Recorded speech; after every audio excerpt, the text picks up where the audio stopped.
Firman-Mu pelita bagi kakiku, terang bagi jalan. Shalom, selamat pagi. Jumpa kembali dalam renungan harian GMI Ebenezer. Hasilkanlah buah-buah pertobatan, maka Allah semakin dimuliakan dalam hidupmu, pelayananmu, dan pekerjaanmu. Kita berdoa.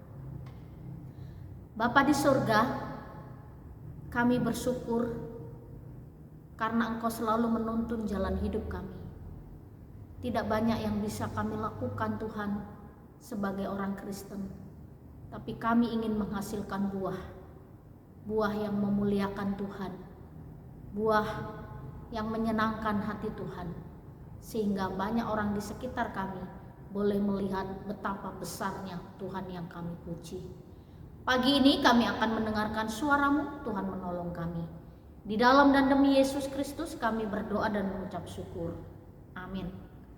Pagi ini kita akan bersama-sama merenungkan satu tema firman Tuhan, tidak menghasilkan buah yang matang. Dalam perumpamaan yang ketiga, Tuhan Yesus menjelaskan bahwa benih itu sebagian jatuh di tengah semak duri, dan semak itu tumbuh bersama-sama dan menghimpitnya sampai mati.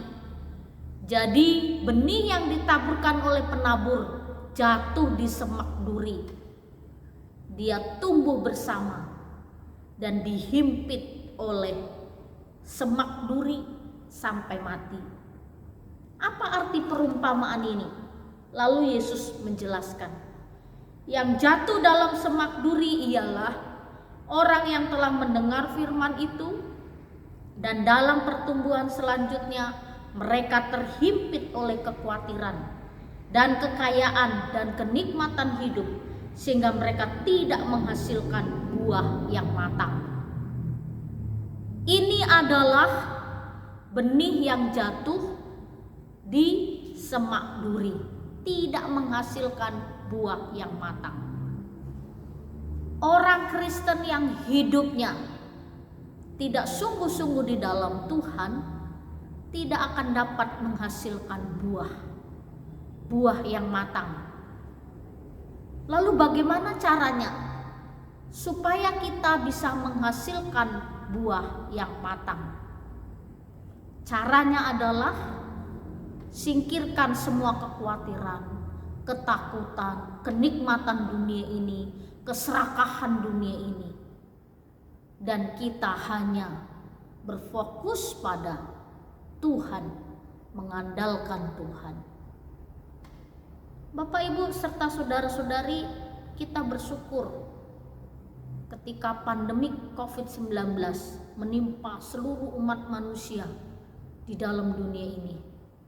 Lewat peristiwa ini, seharusnya kita banyak belajar bahwa apa yang kita punya, apa yang kita miliki dalam dunia ini, suatu hari akan kita tinggalkan.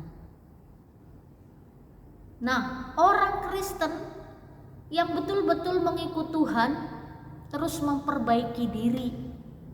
Jangan sampai diikat oleh kekhawatiran, dikuasai oleh kekayaan, sehingga tamak, iri hati, lalu serakah. Tapi kita sebagai anak-anak Tuhan harus menghasilkan buah yang matang. Buah yang matang yang bisa dinikmati oleh banyak orang, dan buah yang matang tentu memuliakan nama Tuhan. Jadi hidup kekristenan kita harus menghasilkan buah. Pada suatu hari ada seorang ibu berkonsultasi.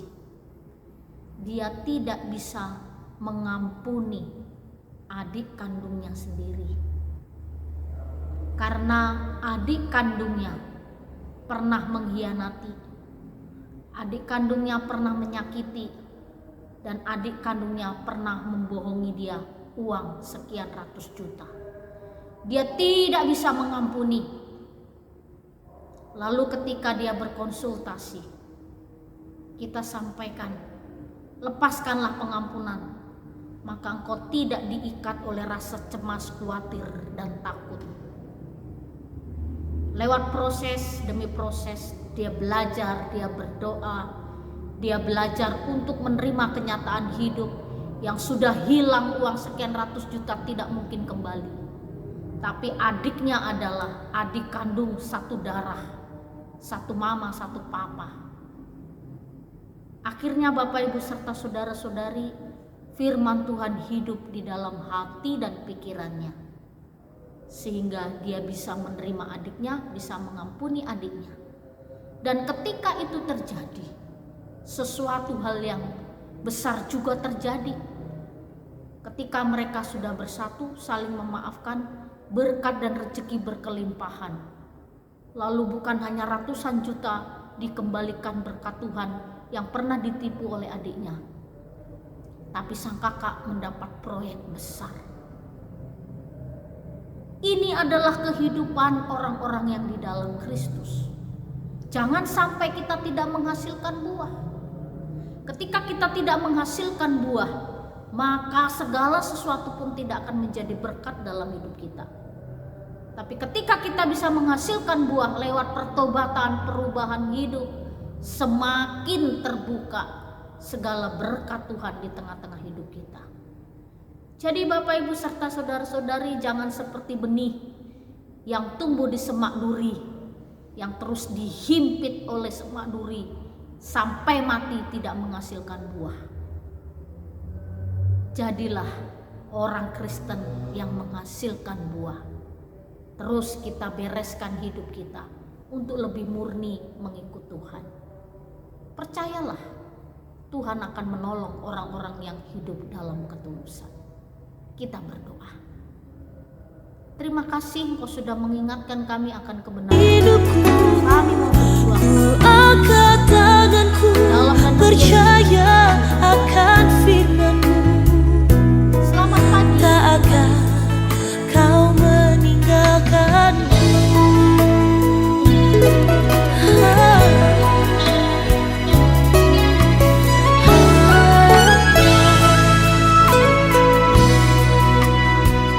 Tak sekalipun Tuhan kan lalai tepati janji yang difirmankan-Nya.